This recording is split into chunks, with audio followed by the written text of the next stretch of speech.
আমরা অপারেটররা বলছি অপারেটরদের লাইভ ডেটা নিয়ে। আপনি যদি এখন ফ্লোট তুলে দেন তখন যেটা হবে, সরকার যেটা লস করবে সে ৬,০০০ কোটি টাকা সরকার লুজ করবে। কাস্টমার যখন ১০০ টাকা রিচার্জ করছেন তা কিন্তু ৫৬ টাকা কিন্তু সরকার সরাসরি পেয়ে যাচ্ছে। আসলে বাংলাদেশে ভয়েস থেকে যে রেভিনিউটা আসে সেটাতে কিন্তু ডেটা সাবসিডাইজ করা হয়। সো সাবসিডির কথাটা কিন্তু একটাবারও আসেনি।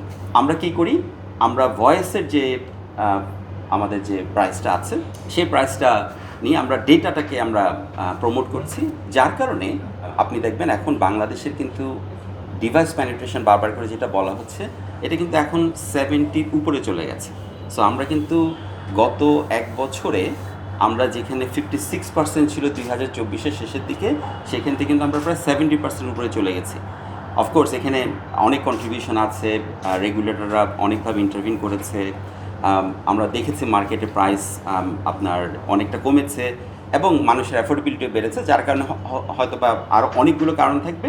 ডিভাইস পেনিট্রেশন কিন্তু বেড়েছে এবং সেটা বলছি smartphone penetration, it's not about the household only. মাতাবে যে ডেটাটা দিয়েছে সেটা হচ্ছে হাউস হোল্ড পেনিট্রেশন, বাট আমরা বলছি আমার ১০০টা ডিভাইসের মধ্যে আমি দেখতে পাচ্ছি আমার ৭০টা ডিভাইসে হচ্ছে কিন্তু স্মার্টফোন ডিভাইস। তার মানে হচ্ছে ডেটা কনজাম্পশন আস্তে আস্তে বাড়ছে। আমরা অপারেটররা বলছি অপারেটরদের লাইভ ডেটা নিয়ে। এই যে ভয়েস ফ্লোরটা আছে, ভয়েস ফ্লোরটা কিন্তু বর্তমানে মাথাপা আর্গিউ করছেন ভয়েস ফ্লোরটা তুলে দেওয়ার জন্য। আমি কিন্তু একটু অন্যভাবে বলবো, আসলে ভয়েস ফ্লোরটা বাংলাদেশের পার্সপেক্টিভ বর্তমানে টোটালি ইরেলেভেন্ট, কারণ আমরা কেউ কিন্তু ফ্লোরটা আসলে ফলো করি না।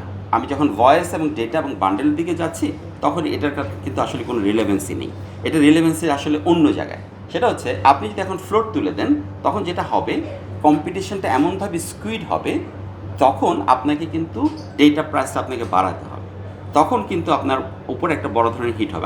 আমরা একটা সিমুলেশন করেছি, এই সিমুলেশনটা হচ্ছে আপনি যদি এখন ফ্লোর তুলে দেন, আমি যদিও বলছি এটা এখন ইররিলেভেন্ট, এই ফ্লোরটা তুলে দেওয়ার পরে যদি সেখানে একটা প্রাইস ওয়ার তৈরি করা হয় তাহলে ডেটা প্রাইস 59% বেড়ে যাবে।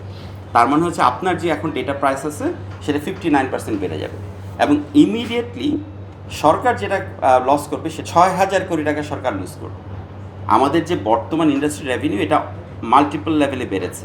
সো আপনি যখন দেখবেন যে এটা ৬,০০০ কোটি টাকা ইমিডিয়েটলি ড্রপ করবে এবং গ্র্যাজুয়ালি হয়তো কিছুটা রিকভার করবে সেই ডেটা প্রাইসটা যখন বাড়ানো হবে। So it's a matter of choice, আপনি কি আসলে ডেটা প্রাইস বাড়াতে চান নাকি আপনি ভয়েস ফ্লোরটাকে রেখে আমি গ্র্যাজুয়ালি এটাকে রিভিউ করার অবশ্যই সমর্থন করি। সেক্ষেত্রে যেটা প্রথমে করতে হবে যে এই ধরনের স্ট্যাটিস্টিক্সের উপরে না, যেটা আইটিইউ করেছিল বিটিআরসি যেটা আইটিইউর মাধ্যমে করেছিল 2018 সালে একটা কস্ট স্টাডি করা হয়েছিল।